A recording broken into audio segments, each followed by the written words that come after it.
District انتظامیہ Abbott آباد کی جانب سے مونسون شجرکاری مہم کا آغاز کر دیا گیا۔ اسپیکر کے پی کے اسمبلی مشتاق احمد غنی نے مونسون شجرکاری مہم کا افتتاح کیا۔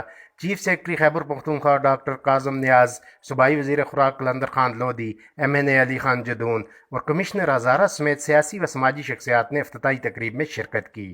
اس موقع پر ٹائیگر فورس کے مرد و خواتین رضاکاروں نے بھی پودے لگائے، جبکہ تمام سرکاری و نیم سرکاری محکموں کے ملازمین نے بھی اپنے حصے کے پودے لگائے۔ اسپیکر کے پی کے اسمبلی نے شرکاء سے خطاب کرتے ہوئے کہا کہ ہم وزیر اعظم کے گرین پاکستان کے خواب کو پورا کر کے دکھائیں گے۔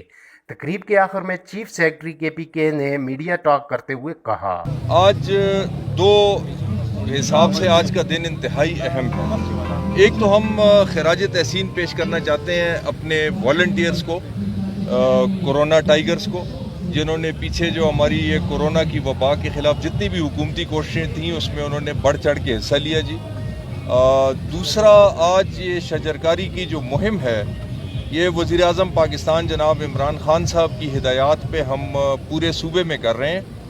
انشاءاللہ جو ٹارگٹس ہمارے ساتھ طے ہوئی تھی ہم اس سے زیادہ بڑھ چڑھ کے ریزلٹس دیں گے، اور ضلعی انتظامیہ نے، پریس نے، پولیس نے، فارسٹ ڈپارٹمنٹ نے، اسٹوڈنٹس نے، سول سوسائٹی کی آرگنائزیشنز نے